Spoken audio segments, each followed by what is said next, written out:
अब रशिया ने 60 वर्ष पहले हुए उसी परमाणु परीक्षण का वीडियो पहली बार जारी किया है। ये एक हाइड्रोजन बॉम्ब था। इस समय आप उसी वीडियो को देख रहे हैं। दुनिया में पहली बार आपके टीवी स्क्रीन पर हाइड्रोजन बॉम्ब के उसी धमाके की तस्वीर आप देख पा रहे हैं। इसे पृथ्वी पर हुआ अब तक का सबसे बड़ा न्यूक्लियर ब्लास्ट माना जाता है, जो इस समय आपकी स्क्रीन पर है। ध्यान से देख लीजिए। Постепенное превращение купола в грибообразное облако. В своем конечном развитии оно достигло высоты 60-65 километров. Его диаметр равнялся, облако начало утрачивать грибообразную форму. В этот период диаметр его основания был равен 70 километрам, а диаметр ножки 26-28 километров. रशिया ने परमाणु परीक्षण 30 अक्टूबर 1961 को आर्कटिक महासागर के एक द्वीप पर किया था। अब तक ये तस्वीरें क्लासिफाइड थी, यानी गोपनीय थी और इन्हें रिलीज नहीं किया गया था। अब इन्हें रिलीज किया गया है, लेकिन अब रशिया की न्यूक्लियर एनर्जी एजेंसी ने इसके वीडियो को सार्वजनिक कर दिया है और इसीलिए आज हम आपको ये दिखा पा रहे हैं। इस परमाणु परीक्षण से 50 मेगा टन की ऊर्जा पैदा हुई थी। आज से पहले इस परीक्षण के जो वीडियो सामने आए थे वो बहुत साफ यानी स्पष्ट नहीं थे, लेकिन अब रशिया ने उस जमाने में इस परमाणु परीक्षण पर बनाई गई 40 मिनट की पूरी डॉक्यूमेंट्री फिल्म रिलीज कर दी है। रशिया में इसे जार बॉम्ब कहा जाता है। रशिया की भाषा में जार का मतलब होता है राजा।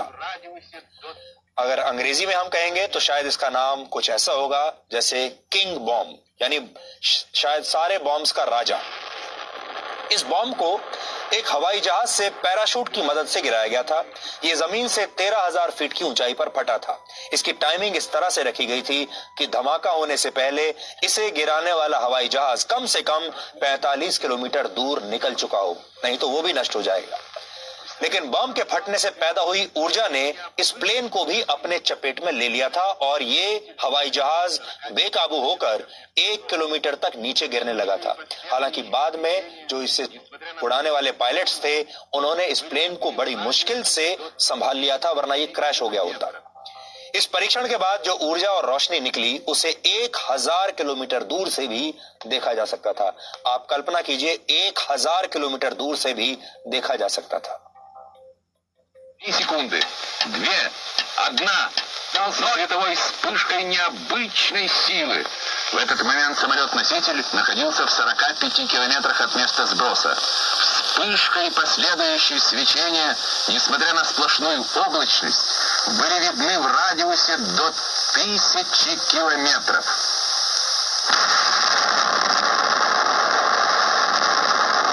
Полевой столб, поднимающийся с земли, быстро увеличился в объеме. Через несколько секунд после взрыва диаметр полевого столба составлял около... इस ब्लास्ट के तुरंत बाद धूल का जो गुबार उठा था उसकी चौड़ाई 10 किलोमीटर थी। जो आग और गर्मी निकली उसका ऊपरी हिस्सा कुछ सेकंड में ही 20 किलोमीटर के दायरे में फैल गया था। कहा जाता है क्योंकि ये किसी मशरूम के आकार की तरह दिखता है। Испытание особо мощного водородного заряда, имеющего ряд новых конструктивных особенностей, подтвердило, что Советский Союз имеет в своем распоряжении термоядерное оружие мощностью 50, 100 и... Испытание особо мощного водородного заряда, имеющего ряд новых конструктивных особенностей, подтвердило. इस धमाके के 40 सेकंड्स के बाद इस बॉम्ब से निकली आग आसमान में 30 किलोमीटर ऊपर तक चली गई थी और ये देखते ही देखते 90 किलोमीटर के दायरे में फैल गई। कुछ और सेकंड के बाद आग की लपटें 30 किलोमीटर से बढ़कर 60 से 65 किलोमीटर तक पहुंच गई थी। अब ये देखिए। В своем конечном развитии оно достигло высоты 60-65 километров. Его диаметр равнялся 90 километрам. В дальнейшем облако начало утрачивать грибообразную форму.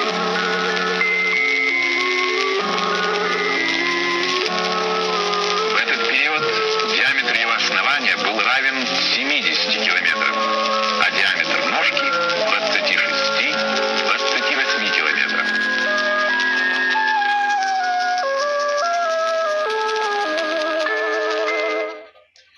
इस धमाके का असर 1000 किलोमीटर दूर तक महसूस किया गया था और यह हाइड्रोजन बॉम्ब आकार में 26 फीट लंबा था। इसका वजन 24,000 किलोग्राम से ज्यादा था। 24,000 किलोग्राम।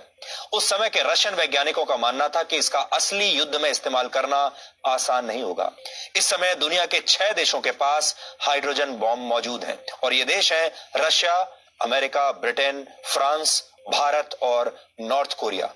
अब आपको यह समझना चाहिए कि एक हाइड्रोजन बॉम्ब और एक एटम बॉम्ब में फर्क क्या होता है। ये दोनों ही परमाणु हथियार हैं। दोनों में ही यूरेनियम या प्लूटोनियम का इस्तेमाल होता है। सकता है। रशिया के बॉम्ब ने 35 किलोमीटर के दायरे में सब कुछ जलाकर राख कर दिया था और जिस दौर में रशिया ने यह परीक्षण किया था वो शीत युद्ध यानी कोल्ड वॉर का जमाना था। इस दौरान रशिया और अमेरिका आपस में सीधे तौर पर युद्ध तो नहीं लड़ रहे थे, लेकिन दोनों के बीच हथियारों की एक रेस लगी हुई थी, होड़ लगी हुई थी। अमेरिका ने वर्ष 1954 में अपने पहले हाइड्रोजन बॉम्ब का परीक्षण किया था और उसी के जवाब में 7 साल के बाद रशिया ने भी ऐसा ही धमाका किया। अब एक बार फिर दुनिया शीत युद्ध की तरफ बढ़ रही है और इस युद्ध में अमेरिका, रशिया और चीन जैसे देश शामिल हैं।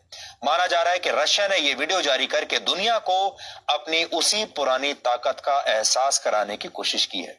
यह परीक्षण लगभग 60 साल तक दुनिया के सबसे बड़े रहस्यों में से एक रहा है।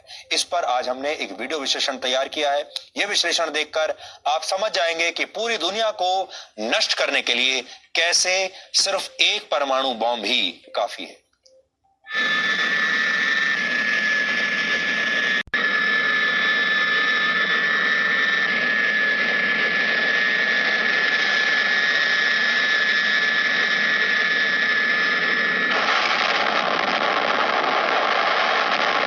इतना ताकतवर धमाका इतिहास में पहले कभी नहीं हुआ था।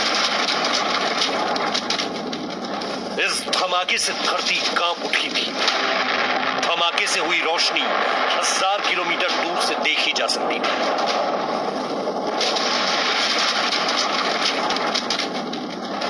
अक्टूबर 1961 को रशिया ने हाइड्रोजन बम का परीक्षण करके पूरी दुनिया को डरा दिया था। 50 मेगाटन के हाइड्रोजन बम के इस धमाके की गूंज सैकड़ों किलोमीटर तक सुनी गई। इसकी रोशनी धरती पर उगते सूरज के जैसी थी। कैमरे के फ्लैश की तरह एक रोशनी हुई जिसकी तीव्रता हर पल बढ़ती गई।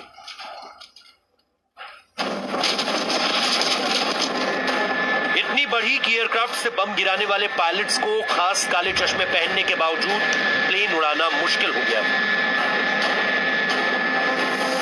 रशिया ने यह धमाका करके पूरी दुनिया, खासकर अमेरिका को बता दिया था कि उसको कमतर समझना भूल होगी। रशिया को यह उपलब्धि एक लंबे वक्त और खास टीम की मेहनत के बाद मिली। थर्मोन्यूक्लियर बम बनाने के लिए वैज्ञानिकों की एक बड़ी टीम बनाई गई थी जिसने खुफिया जगह पर इस बम को तैयार किया।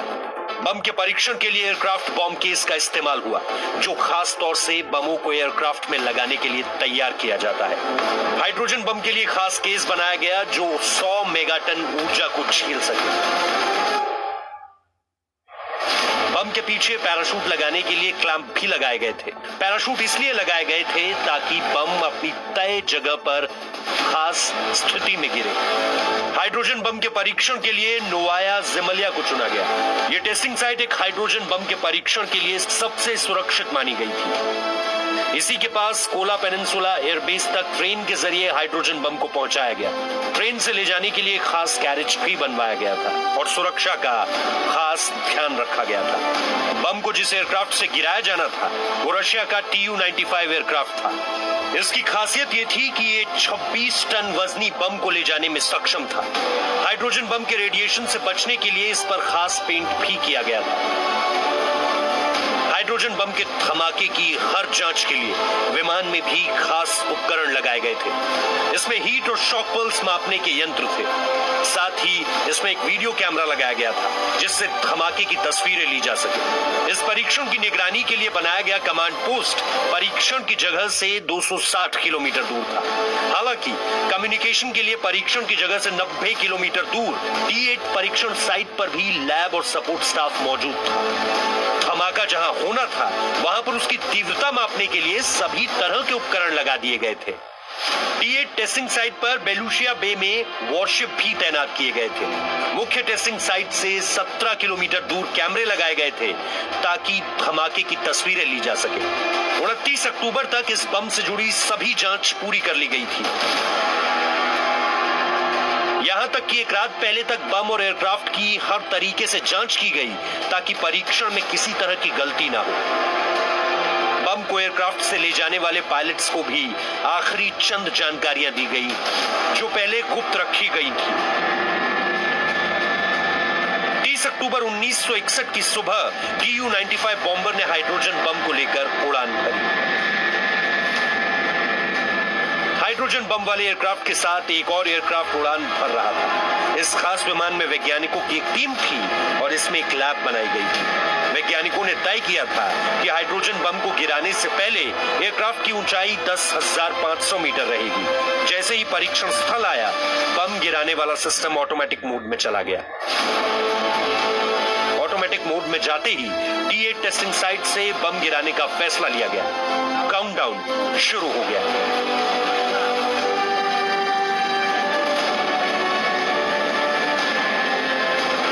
पैराशूट की मदद से बम सटीक जगह पर गिरा। इस धमाके से इतनी तेज रोशनी हुई कि कोई भी कैमरा इसकी असली ऊर्जा को माप नहीं पाया। जब हाइड्रोजन बम जमीन से टकराया उस वक्त एयरक्राफ्ट 45 किलोमीटर दूर था। बावजूद इसके पायलट्स के लिए उसे देखना नामुमकिन था। धमाके के बाद आग का ऐसा गुंबद नजर आया जो पहली नजर में उगते सूर्य जैसा दिखा। एक ऐसा सूर्य जिसका आकार लगातार बढ़ता जा रहा था। धमाके के बाद धूल का गुबार पहली बार में 10 किलोमीटर तक फैल गया। 40 सेकंड के बाद बने मशरूम की शक्ल के बादल अपना आकार बढ़ाते जा रहे थे। वैज्ञानिकों के मुताबिक ये 90 किलोमीटर क्षेत्र तक फैले थे। ऐसा धमाका दुनिया ने पहले कभी नहीं देखा था।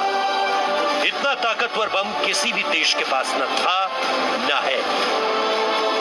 धमाके से पहले की तस्वीरें और धमाके के बाद की तस्वीरें देखकर ही हाइड्रोजन बम की ताकत का अंदाजा हो जाता है। ये जगह पहचान में नहीं आ रही थी। कई किलोमीटर तक की जमीन पूरी तरह से उखड़ चुकी थी। टेस्टिंग साइट पर बना अंडरग्राउंड स्ट्रक्चर पूरी तरह से तहस नहस हो गया था। इस परीक्षण के बाद रशिया ने यह बता दिया था कि उसके पास 50 से 100 मेगाटन के हाइड्रोजन बम बनाने की क्षमता है। ब्यूरो रिपोर्ट, जी मीडिया।